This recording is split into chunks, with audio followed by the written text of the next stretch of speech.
When I met Nyerere in the grounds of Tanganyika's Parliament building, the first thing I asked him was why he'd given up the comparative calm of life as a teacher to be a politician. Well, I don't know, circumstances. I had already, while I was still teaching, I had already got involved in politics, and the time came when my headmaster offered me a choice, either to teach or to go into politics, and I decided to go into politics. Have you, as a national leader, found it a disadvantage not to have been put in prison by the British? I think there is a little disadvantage, but I'm not going to try and go into prison. How do you think, Mr. Nyerere, this progress has been possible in Tanganyika?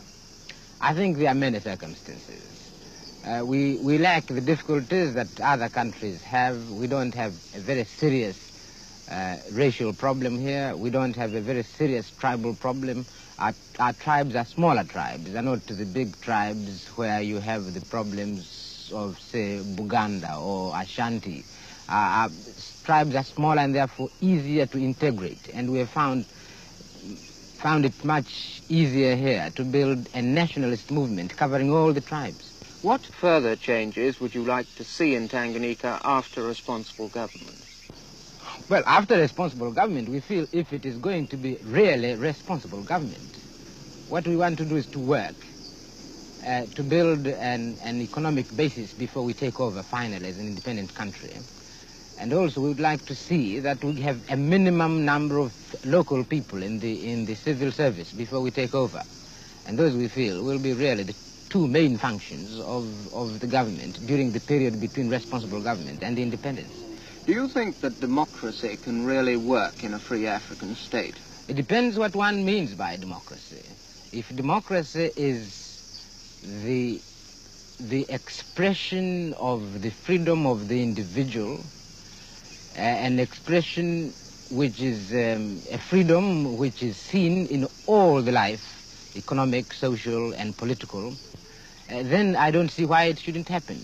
If democracy means a change of government by the ballot box, which includes that freedom of the individual, I don't see why it shouldn't happen.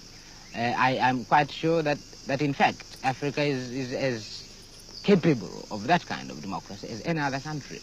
If by democracy you mean certain institutions like numerous political parties or two political parties and a parliament and oppositions and all this, that one doesn't know because the method of the preservation of the human rights, which to me is the essence of democracy, will depend very much upon the circumstances and history of a country.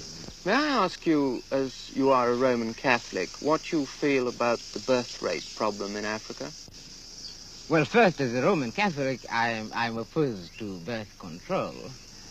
And as an African nationalist, I find no difficulty because, quite frankly, in a country like Tanganyika, our problem is one of underpopulation, not of overpopulation. Mr. Nyerere, what do you see as the future for Africa, for all Africa? I think it's going to be a future of a common sentiment, a sentiment which has been built up during this whole period of struggle and pre-struggle. And I can see Africa myself speaking as a continent with a greater unity, a greater uniformity than any other continent in the world. And largely, I think, on moral issues like the rights of man.